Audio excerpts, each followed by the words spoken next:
afternoon, everyone. How we doing? Yeah, full house. I love it. I'm so happy you made time to spend the afternoon with us. Please, a very warm welcome to this next session at the AI House Davos, which of course you know you're here.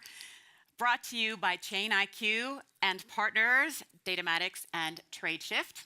My name is Ana Maria Montero, and it is my honor to be your guide over this next session. Now, how many of you are here for the first time in Davos? For the web. Okay, a few first timers. All right, very nice. And any highlights? Ah, good answer. I am going to go with that. Good answer. All right, so of course we've been surrounded by AI on every level. Here we are in the AI house, of course. And there's so much to go through, but if you're here, it's also because you know that once the headlines have settled, the dust, the hype, when we go beyond all of these things, you all want to know how much real value is being created for your companies, right? How much is really going to be important to you, especially when it comes to operations, cost savings, analytics, and decision making. So over the next 55 minutes, a little less, the AI house runs a tight ship, so we're going to do our best here.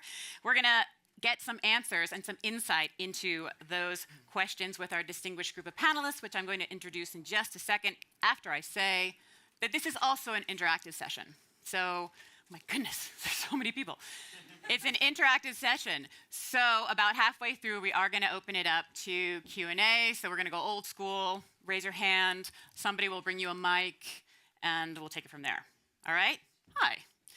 Okay, so that is all in terms of housekeeping. Now I'd like to introduce my panel of experts. Marcel Stadler, start with N. Stalder, is the group CEO of Chain IQ, a global leading procurement service provider with over 15 offices across America, Europe, Asia, and serving 60 clients around the world and managing around $60 billion of spending.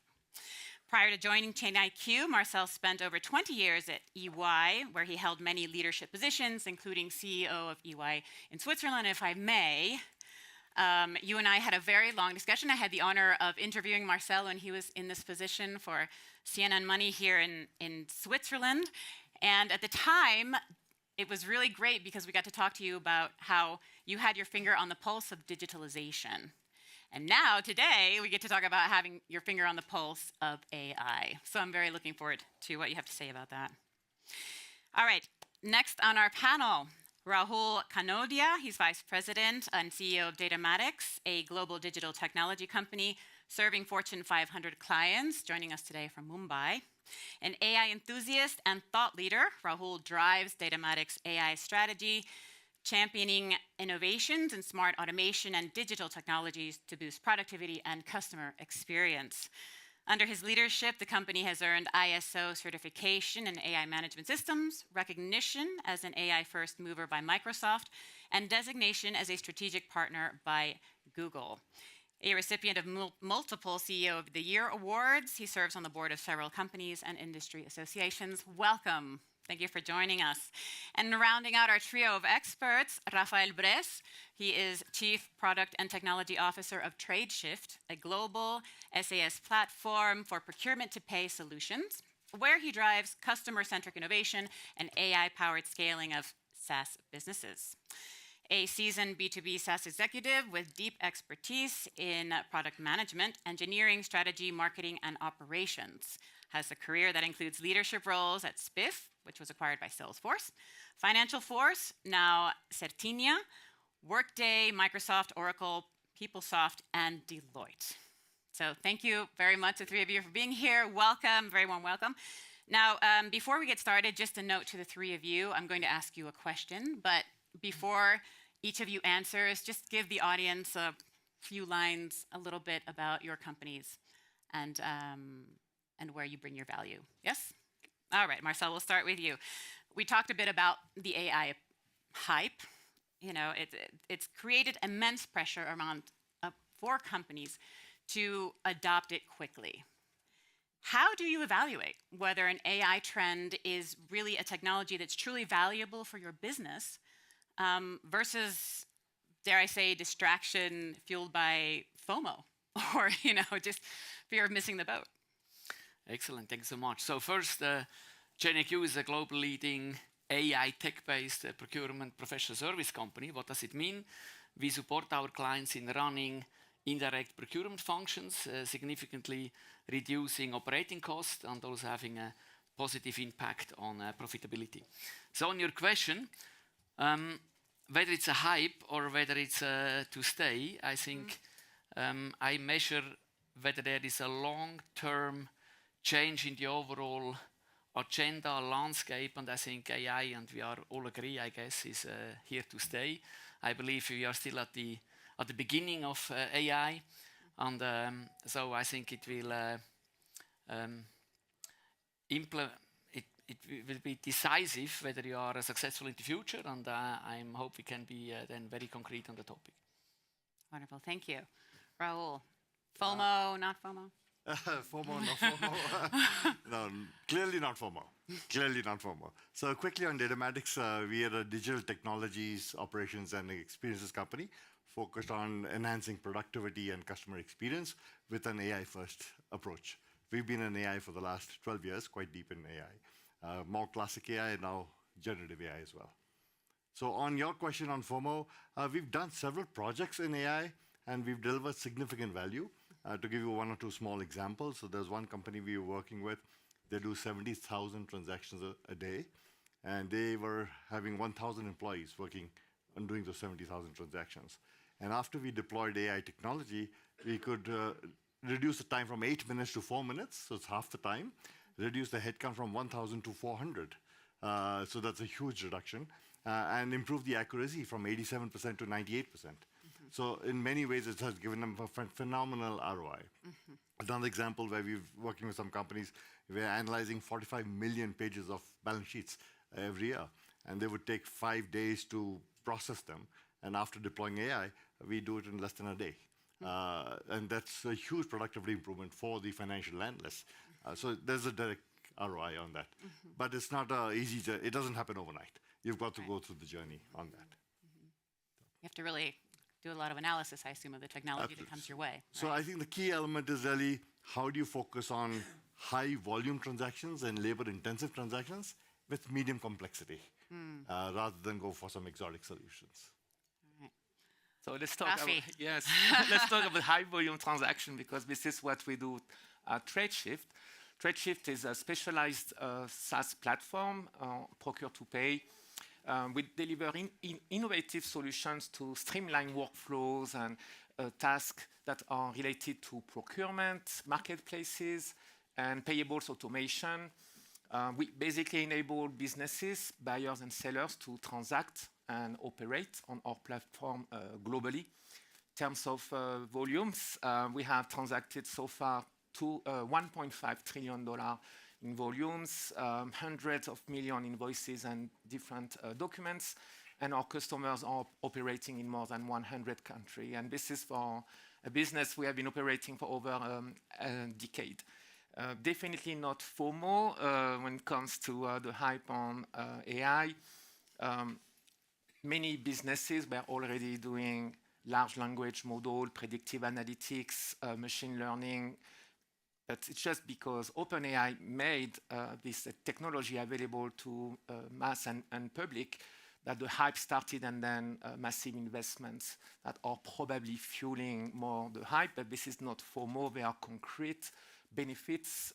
We will talk about them, and we will illustrate them in practical examples. Wonderful, which we will get into a bit later. But Raul, then talk to me about, when you look at real world business impact, scalability, how does Gen AI, so generative AI, and differ from traditional AI approaches? So traditional AI uses a lot of machine learning, genetic algorithms, these algorithms that mutate, NLP, regression analysis. That's traditional classic AI. And it's very, very accurate. Generative AI, by definition, is generative. It's predictive. So it does not compute. And therefore, it is intrinsically inaccurate. So this is a fundamental. Therefore, you've got to use a combination of classic AI and generative AI together to really give you an output that you want. The beauty of generative AI is that the interaction is in natural language and has put AI in the hands of every single person. Yes. Classic AI, you still need technical expertise. You still need to go deep into technology to do that. This just allows you, any person on the street can just interact with it. So that's the difference. But in terms of the accuracy, classic AI is far superior, but generative AI is very easy to use. And that's what's really causing this hype that you see. Right. And scalability? Scalability, classic AI is, you need technical expertise and therefore not so scalable. If you do it yourself, if you have got experts coming in, of course they can scale. Generative AI scalability is not an issue, but it is a problem with cost. It's extremely expensive. What we play with ChatGPT is free, is $20 a month, that's nothing. But when you go to the enterprise, it's very, very expensive. And therefore scalability becomes an issue unless you're able to optimize it for cost. And that optimization requires engineering behind it. But yeah, they're both very scalable. Yeah. What's been your experience, Rafi? On generative AI, this is basically in the form of ChatGPT, so it gives you an interface to communicate with those large language models, accessing those hyper data centers.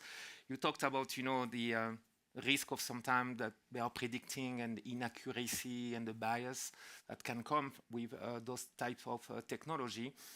And there is actually some ways that we can refine. It's called RAG, it's called Retrieval Augmented Generative. I really apologize for the technical term, but basically you pre-train the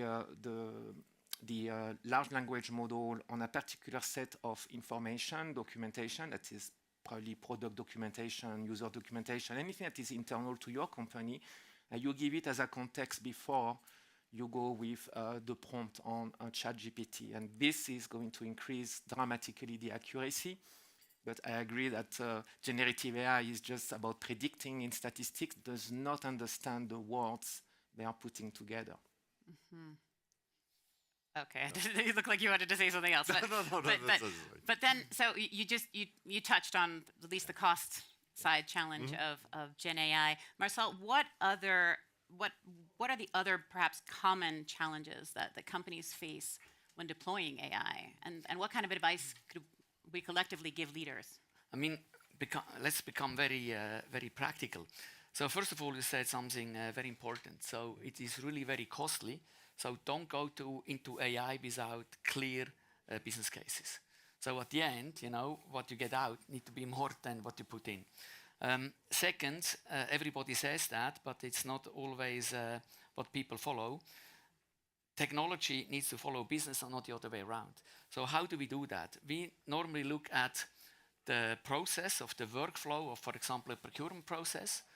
And then we identify, we do not just say we do AI everything, because that's not what you can do and what you should do. So we then identify activities within the workflow that are very labor intensive. And then we try to replace these complex human tasks. I mean, we should not take the most complex, but more and more complex human tasks, and replace that by agents. And agents is nothing than a software robot who then replaces these labor-intensive activities. And then these agents, they leverage large language models that we then train in the procurement slang, so that you can leverage the large language model in this procurement technology. So then you have what we call a vertical AI. And then they are based on domain-specific data sets. And that is what we do. And you need to do it top-down. So don't do anything on the data because you start with the data. Everybody says you need to collect data, that's true. But we start with the workflow, with the labor-intensive situation, calculate the business case, how much cost can we take out, therefore what makes sense, how much would that cost. And then we leverage these existing language models and the existing technology. And from there, we then go into the architecture as we need. It's a little bit technical, but never do anything without business model. Start from what you need and where you can save costs, and not just I want to do something AI because it's good for marketing and branding. Again, FOMO. It's the right? most costly branding that you will ever do. Yeah, I think most companies that we come across, they really don't know what to do with AI. And we get this question, tell me what I can do. And what I can do means you could be all over the place. So it's very important to have a very clear focus to your point of business case. What are you trying to achieve? Are you trying to enhance customer experience? Are you trying to improve productivity? The other challenge we find with companies is that they get into an intellectual battle or challenge with AI. So let's see if AI can do this most complex situation. Right. And then they'll throw the most complex situation, and even humans can't solve it. So it's very important to take something that's relatively simple, because AI, generative AI today is still a toddler. It's still learning how to walk. It's not yet mature. It'll get to the Olympic race at some point, but today it's still barely learning how to walk. So you don't make it run the Olympic race when you're learning how to walk. So you've got to start small and jointly evolve with your partner. Very often customers expect a ready-made solution. You plug it in and it works, and it doesn't happen. So you've got to plug it in and it evolves, and you jointly do it together. And very important is use small language models. Small language models is very critical because it substantially reduces the cost. It's data sets that's unique to that enterprise, so it's very, very clean data, it's accurate data. And then you can have your own vector databases. When you do that, your cost is eliminated by 80-90%. So that's very important, to have your own small language models and then customize it for your use case. And you and I talked about this a little bit Yes. over dinner last night, the We small can- language models. yeah, But it's before good. we It's before good. we Yes. it's a Go good ahead. topic. Go ahead. Before we go there, challenges. Any other challenges that you've come across for companies when they're deploying AI? When they are deploying AI, yeah, I think the challenge that we went through and were able to overcome. Sometimes, we had a team spending too much time on trying to do the return on investment, and this is why decisions were not taken. Today, solutions like generative AI, even if they are not mature, I think they are quite performing. And solutions like Copilot, that's going to help you in productivity tools, like summarizing an email, taking notes. Those are table stakes. So meaning that don't wait for the ROI. It's proven that it will make the employee more efficient, more productive. Don't get behind, because generative AI, there is probably something that we'll talk later, what is coming in 2025. So this is something I will advise all the companies, even if you don't have the return on investment detailed study, you rather start to not be behind. Companies that are starting on using generative AI, Copilot solutions in coding, in your productivity tools, will get the competitive edge. This comes with a fixed governance. We can talk about this later. Just to mention that we are a little more pushy, and this is what we did in TradeShift. So we delivered internal chatbot in RAG mode, pre-trained, and then we made them available to our users. So just wanted to mention this. I'd like to add, I think what's very important is that you've got to look at situations there where you're not challenging the actual outcome. Look at it as a productivity tool. And if you look at it as a productivity tool and it enhances your productivity by 30 or 40%, that's fantastic.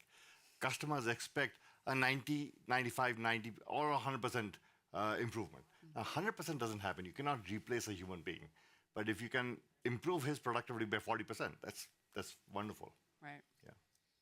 Thankfully. Yeah, let me also add that often we ask, is AI accurate? No, it's not. Hallucination. But human beings are also not accurate. We also make mistakes. The question is, are they more accurate than an average human being? And I think the answer is yes. But we should not measure it by accuracy. We should measure it by productivity. Absolutely. And they definitely can boost your productivity. So they can take labor hours out. They work 24/7. So the measure is not accuracy, it's productivity. And so for me, the most use cases are in operations today. So on that note, can you give us some specific examples of use cases? As I said before, so we use it to replace human-intensive processes along a value chain, and I would not use it in the first use cases in legal or in regulatory because it's not accurate. It's just, it improves the productivity. To give you an example, there's one customer where we worked where they carry hazardous material in the trucks. And the driver needs to sort of access information from across 400,000 documents. Now, for them to manually do that is rather cumbersome. Using AI, he gets it in a jiffy. Right. So that's productivity. He still has to read the document. He still has to do what he has to do. But it gives him access to information from across 400,000 documents in a jiffy. Or there's another case where we've deployed computer vision across 2,500 stores, where it's analyzing the customers at the check-in counter or checkout counter and seeing how we can enhance customer experience and also detect fraud or pilferage. So when there's somebody stealing, shoplifting, and those kinds of things, but also seeing if the customer is at the counter for too long or the queue is too long, you're able to open up another counter and service the customer. That enhances customer experience. So these things help the enterprise ultimately deliver value to their customers. What about you, Rafi? So practical example. So actually, I wrote an article in 21. That was before, the OpenAI. You wrote it? On let the AI be the boss, and this was for the payable invoice approvals. And yes, it's proven over time that the AI is better than human. They are doing less mistakes.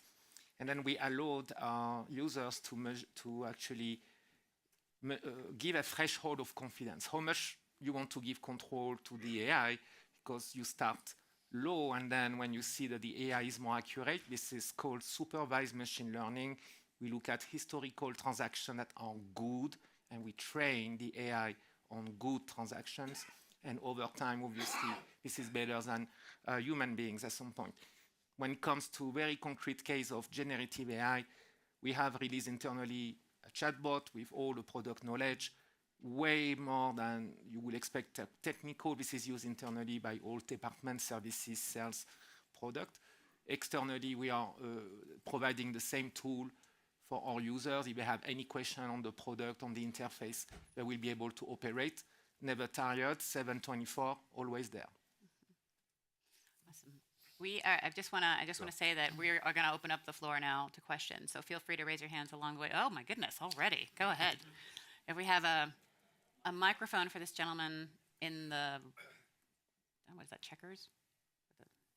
No, we don't. Okay, go ahead. I think I will repeat it. Without microphone, okay. Please, so Peter Fischer, a professor of marketing and AI at HEC Paris. So first of all, so many thanks for the nice conversation. But what I always experience is that there's a really, really strong focus, let's say, on productivity gains, as you said, right? And on immediate value to the company. I'm actually wondering, I'm going more into the direction what Rahul actually said. So how do you actually measure, let's say, like more the long-term and indirect value you're actually creating via AI? Think about customer experience, as you said. I'm really curious about what kind of measurements you actually have in place, because that's pretty hard, and I haven't seen that many best practices right now, because it's hard, but I think it's important, because I think it's really important that you also enhance value to the customers and not only think internally. So yeah, so couple of things. So there are no best practices yet because they're still evolving, and it's evolving very, very fast. And it's moving at a pace you cannot even imagine. Just to give you a data point, about a year ago, if you measure an IQ of an AI system, a generative AI, it was at about 80. Today, we are at about 120. That puts us in the top 10% of the human population. In the next 12 months, it's going to be about 140. Some people already claim to be at 140. At 140, it puts it in the 0.48% of the human population. Yeah. That's only 3,800 people out of 8 billion have that level of intelligence. So super intelligent. If you can have this intelligent agent or assistant in your organization as your assistant, that gives you a lot of power. The other thing I would say is that some companies who will deploy it well will get ahead of those who don't deploy it well. And the normal competitive forces, these guys will get ahead, those companies will fall behind. It's a matter of time. Those who deploy AI across the board will survive.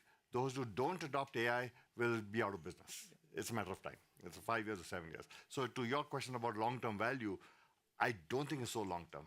I think in 5 to 7 or maximum 10 years, you'll see companies dying. But let me add something. I think it would be a misunderstanding if we, and I think the same for you, Rahul, that we only look internally at AI. So when we replace these workflows through agents, then user experience is a driver, and it really is. Another one is cycle time, and another one is then cost. We are a little bit back to the old day time, cost, quality measures, but user experience is definitely a measure. And then rather than having losing a lot, but that's my opinion, losing a lot of time on long-term, almost esoteric, rather you have an idea what it should do, coming from the business, time, cost, quality, experience.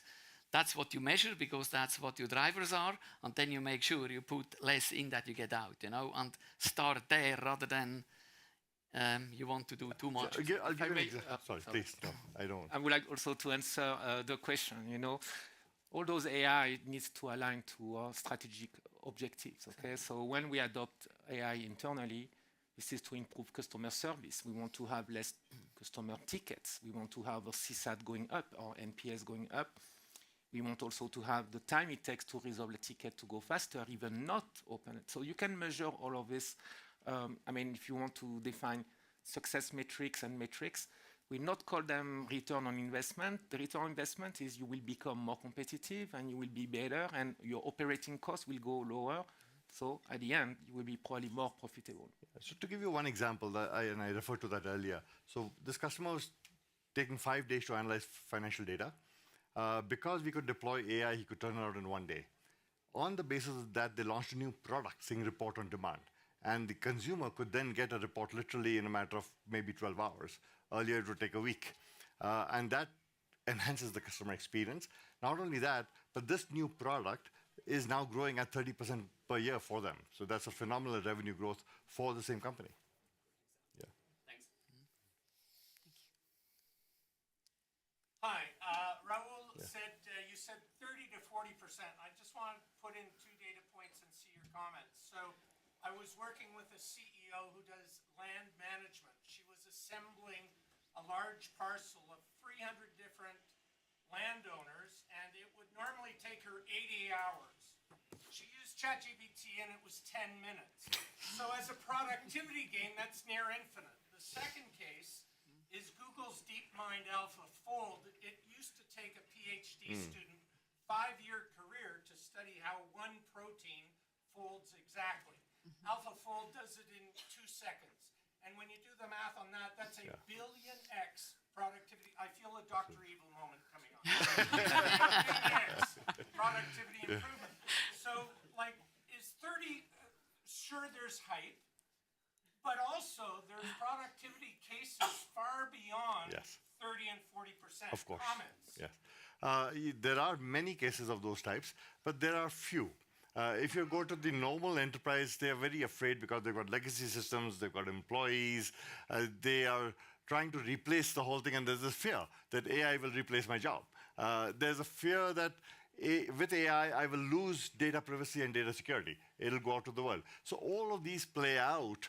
So to your point, yes, productivity gain can be substantially higher, but you've got to factor in the realities of life. They're not going to throw away $100 million of investment they've done in the IT infra. So you've got to, AI has to become invisible in the enterprise. It has to go integrated into the enterprise. That's when it'll give you. The point I was making is even if it gives you a 30, 40%, that's great. You can go for a 90%. That's fantastic, or $1 billion in this case. But yeah, it's great. And yeah, sorry. Those are my sort of views. It's a little bit like blockchain, technology is looking for an issue. And when you go that path, you will find one use case that has these kind of outcomes. But if you come from an existing business and you have an existing issue and you want to improve that, I think as a first step, 30 to 40%, call it a success, and then take it from there and go further. We need to talk reality, So this is screaming to start those projects and not wait for them. This is what I will really recommend to every company is to start them as soon as possible because there is more coming and this is so fast that even AI researchers, they have challenges to keep up. Okay, we are now on a weekly, daily release of new models, new technology. You talk about small language models, which is coming very big as well this year and next for sure. Talk to us a little bit more about what you've seen in terms of the small language versus the large language models. Yeah, so as opposed to large language model, we can take the example of GPT-4o. It's trained on 1.7 trillion parameters, which is basically the whole internet.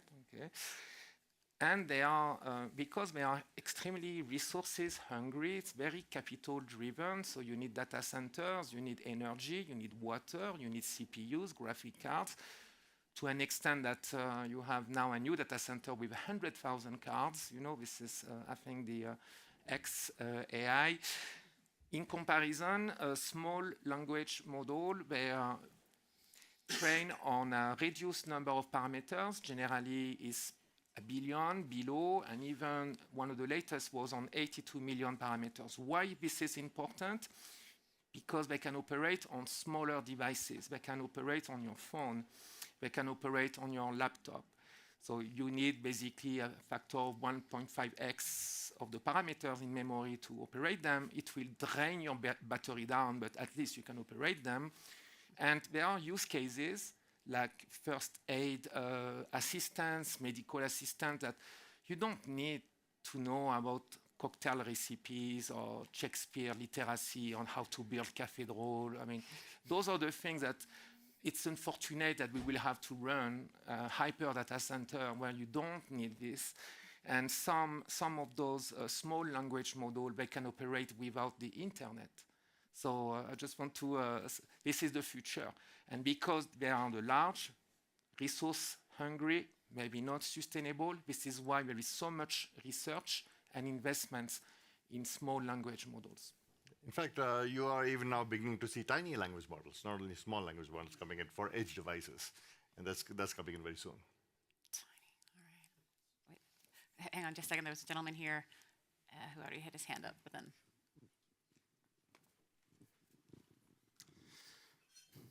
So hello, my name is Carlos de Castro. I work for ABB and I am in manufacturing.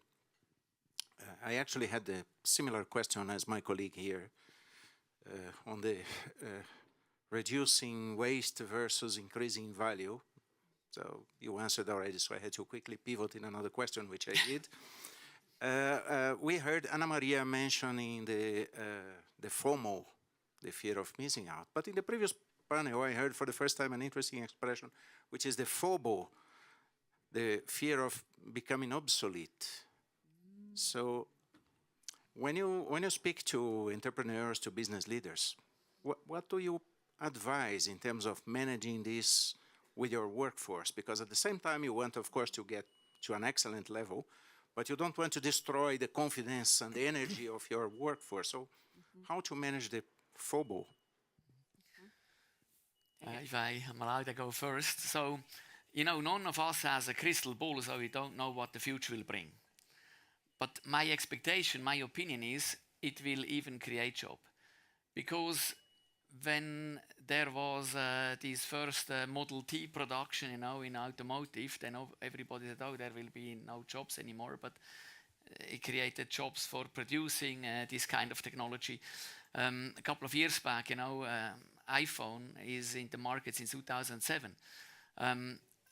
Today we have jobs to program applications, you know, to serve, maintain all that. So we created, every technology created more jobs. If you say Gen AI is very costly, why is it very costly? Because it consumes an incredible amount of people to program, you know, try and error. So far, at least, every technology produced jobs that we didn't have at the time. The problem is, you know what the jobs that might go away, but you don't know yet the jobs that get created. So it's an unfair comparison. I think that is a little bit the bias. But to your point on people fearing obsolescence, it is a reality, and people need to move fast. What we have done in our company and what we do with several customers is, democratize AI. So let everybody play with it. And if they play with it, the fear goes away, and you start having fun with it. And that's when they become comfortable. When they use comfortable, they will actually use it as a productivity tool. And they will not be obsolete, because then they're using this as a tool to become more productive and do a lot more value-added stuff, and let the labor-intensive stuff be done by the AI engines. So I think it's very important that everybody just gets their hands on it. Even if they use ChatGPT, that's fine. That's easy. That's free. Even if you do that or Midjourney, any of these Anthropics, and then you, once they're comfortable, you get it into the enterprise, which is much more serious in terms of the deployment. And Raul, if I may, what other strategies have you implemented to effectively upskill then the workforce that? So we have done a lot of training programs. Almost every single person is trained, whether they use it or not, but they're trained, so they know what it is. Second is we put them on a pedestal. Whoever has delivered a good, successful project, we make heroes out of them in the company. So suddenly, everybody wants to look at them and say, aha, this is what I want to do to get recognition within the organization. And everybody loves that. So you need to recognize people who are demonstrating success in deploying these technologies and removing the fear. I think that's key. Does that answer your question? Your second question? Okay, wonderful. Yeah. Lady in the front. Hi, I'm Namrita. I'm a tech founder, and I run a community called the Humanist Collective, Speak for the Humans. So my question is this. You talked about upskilling. How do you upskill humans to extract value from AI? Because the technical skills the AI is already taken care of.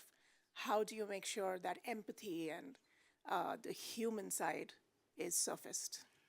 So AI today has empathy already. It at least simulates it, and it simulates it very well. Now, whether it actually feels it or not, we can debate that, but it does simulate it, and it does a fantastic job of simulating it.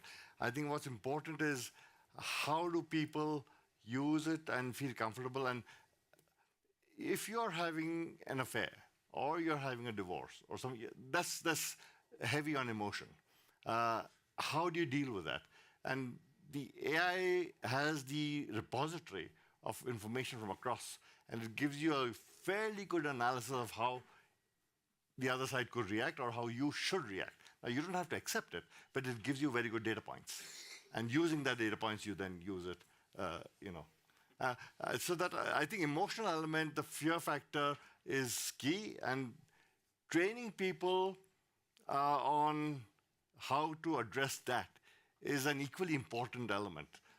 Therefore, the HR team in any organization needs to get involved with the people and train them on changing the mindset. And that's very critical. And I think HR plays a very important role in changing that mindset. Yeah, exactly. I'm not so sure whether I would fully agree on that AI has empathy. So if somebody asks me what should young people focus on, I would say communication skills, intercultural understanding, so go out, go in other countries, empathy, emotional intelligence, I think creativity, I think So be that human. is very, the most human of our capabilities. I think that will be very difficult to replace, because, I mean, you can calculate certain things, because all that AI does is, it produces outcomes based on statistics, just fishing throughout a lot of data. But if for whatever reason, you want to change the agenda or the culture, the engine cannot do that themselves. So I think that, and I'm very happy that it is that way. But on the other side, to support what you said, I mean, there are the first people who fall in love with AI girlfriends, that you can program yourself and then you fall in love, I mean, perhaps I'm the wrong generation for that, because I think through and say, no, actually that's just an engine. Yeah. But because we have seen the world before. But I think in the future, picture the unbelievable. I think it might be that real human beings mingle up with machines, who look like us, and they become your teacher, your coaches, and you start to feel emotionally good, or they help you to calm down, and it's actually just like you do Ayurveda, it's... You were also not agreeing. What do you think, Rafi? So I think it's two parts, the leadership and then the governance, because some people, they don't use technologies because they don't know what is allowed, what is not allowed. Remember that for the young generation coming to the workforce, we are telling them that if you use AI for your exam, you're cheating. But now that they are in a consulting firm, if you don't use AI, you're irrelevant. So and you see this generational type of discussion that it can trigger. I said blunt things to my team sometimes because I use exaggeration for the purpose of the explanation. I told them in 2023 that if they don't use generative AI to my product managers, they will become irrelevant. And this is very direct, very brutal, but then it's leadership. We need respectfully to also train them. So we have developed AI governance, internal and external, on how to use those tools to make sure they know what are the limits and the boundaries, or what is possible and what is allowed. But I agree with you that knowledge workers are stressed and should worry rightfully. Now, not replacing creativity, I don't think that AI could have come up with a rocket launcher that we catch with 2 arms. I don't think it could have come up with this idea. So I think that we can still trust, and there are a lot of those ideas in the history. And remember, AI can only based on the data. So experience or thoughts are still possible if this is the trait of humans. Yeah. I love this conversation. Because when we're thinking, you know, like if technology can replace somehow our thinking model, I have to defer that I don't remember any phone numbers anymore. And it's more difficult for me to do calculations without a calculator. So I'm worried that AI eventually will make us lazy in thinking on and using that brain power for our creativity. So I would love you guys to give us one tip to improve our creativity with AI that we hopefully can ask our team so they don't lose it, they don't become lazy on not using it. What would you do, or what are you doing already? I think we as human beings always worry about the last capability we are losing. Nobody here is worrying about us no longer capable to catch fish, you know, like our ancestors 20,000 years ago. So we always worry about the last thing we are losing, but I think it's a little bit a reality of evolution, I guess, on one side. And why? Yeah, I still love to be out in the nature. I think you should never be on the too extreme side. So I'm no longer there where I fall in love with a bot, you know. But, yeah. But I think it's just normal. We need to be realistic about it. So on creativity, I think that's very important, and we need to have programs for creativity, and people need to be taught creativity. And on a personal side, I did that with my children when they were very young. And you know, think of some weird things. What all can the color orange be deployed on? A life jacket, a boat, or what can you do with a bottle cap? And you can make it flat and throw it like a frisbee, or you can use it as a cutter, or you can use it to draw circles. So this is just training them on thinking out of the box. To your point on creativity, when I was in India, I grew up in India, we were not allowed to use calculators. When you did accounting and mathematics, it was all manual calculations. So you're really very sharp. But today, we don't use that. We use a calculator. You're far more productive. And now with generative AI, you don't even need to do that. You just put the data on the Excel sheet and it gives you the graphs. You don't even need to analyze that anymore. But using that, you've removed all the labor-intensive work that you were doing. And now you're using the analysis of the graphs and the data to take important decisions. So you're doing far more value-added stuff and far more important. And I think that's the key. And it's not about, you know, how do I calculate? But the unbelievable thing is that the more we become productive with the calculator, the AI, you know, all these tools, but somehow I feel we have less and less time. Yeah. And therefore, I'm not worried about unemployment. Did you want to add something? So in technology, because we are really a software provider and we need to come up with creative ideas. So we do hackathon, we use different stacks of technology, Microsoft Azure AI, sometimes we'll use, you know, AWS Bedrock, different types, you know, Anthropic, also Cloud Sonnet. And those hackathons, I can guarantee to you, they did come up with some. This is when you see the human trait.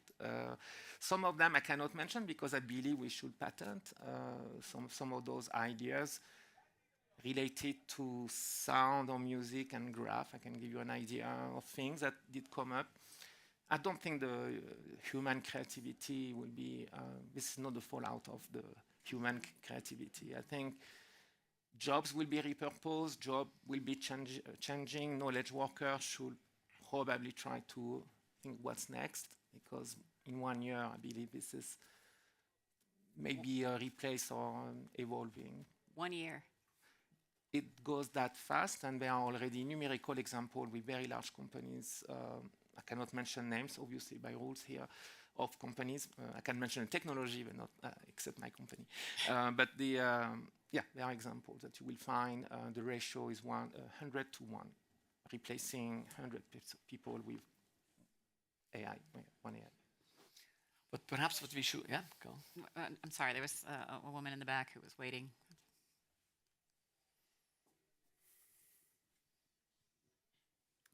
Thank you so much for this very interesting discussion. My name is Rjala Spahic. I come from Norway, and I work as a leader for responsible AI for an energy company, a very risk-sensitive domain, if you may. So I just wanted to comment and then have some questions along the way. There were already so many good questions. I took some notes, actually. I wanted to comment on way at the beginning of this session about productivity and accuracy this session. I don't think productivity and accuracy are mutually exclusive. I think we can aim for both. We don't want to live in a world where speed to achieve a target is the only thing that matters. So that is one thing I wanted to mention for the beginning. And I also think that there is a risk of over-promising in a technology that does not deliver. Already last summer, I have seen, if you spend so much time on LinkedIn as I do, that many companies have actually pulled out their licenses from Copilots and similar because they haven't seen employees use them in a quality way to justify what they're paying for yet. So I wanted to say that this increase in materiality or materialization of AI systems must be followed by the increase of safety governance. And unfortunately, we are seeing that that's not always the case, because when you go around and we all see the opportunity in AI and people want to do it because they want to do something either better or faster, or they want to do something more consistently or at scale. It brings us scale, right? But we sometimes forget that incidents can also happen at scale, and failure can happen at scale. So I wanted to end with a question. What are the safeguards that you are proposing and recommending to actually capture these gaps so where you can lose the reputation by these mistakes that are coming out from FOMO? And what are these safeguards and frameworks that you implement for employees not to use these tools passively, but to actually build towards this productive and efficient future while safe at the same time? Thank you. And just FYI, we got 6 minutes and 19, 18, 17 seconds. Let's keep it short. I can take a quick shot on this one. Mistakes carry extreme consequences. We should not give AI autonomy. You don't want to have a nuclear power plant entirely managed by AI. We didn't talk about warfare and those autonomous AI weapons. Those are the things that are profoundly, and need governance. There was the AI EU Act signed, and if you remember, we were asking the same question on data privacy, and Europe has GDPR, and you will find also CCPA in the US, in California, unfortunately. But just to give you that governance is and governments, you talked also about those resources, and we understand now that those data centers are consuming enormous amount of, and this at some point should be government control and not be privately controlled. This is what I believe, as they are taking so much resources, not talking about the intellectual property, I'm talking about the capital and the investments and those precious resources that you didn't mention. Yeah, I think it's very important, the governance. So we have, in all the solutions that we build, we have incorporated guardrails that ensure within the regulation that's there today, that is functioning within parameters. Outside of that, on our own initiative, we tend to keep it very tight so that it does not go off in different directions. But that's our own initiative. There's no guidelines on that. But that element of governance is critical. What I am most afraid of is actually state-sponsored abuse of AI. And there are enough countries, we won't name them, but who will abuse it for their own political agendas, global political agendas. And that's dangerous because who governs the government? Like a corporation, you can still find them, you can shut them down, you can sue them, but the government, it's difficult. So I'm really afraid of that, and that could be very dangerous. And you asked a couple of questions actually. First one, you said it's not necessarily either accuracy or productivity, and I think you gave the answer at the very beginning. You can actually combine traditional AI with Gen AI, which gives you higher accuracy. Number two, I think this is not new. We talk about operational risk management. You know, operational risk management after Basel II is about process, system, people failure, and external events. And we definitely need to adopt the op risk models.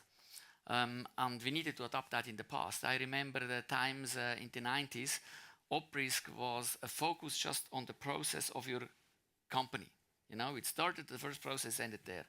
And then after Fukushima, we realized, the whole thing happened because of things outside the company. And so we started to then bring in all our partnerships and the external effects and the network effects of these things.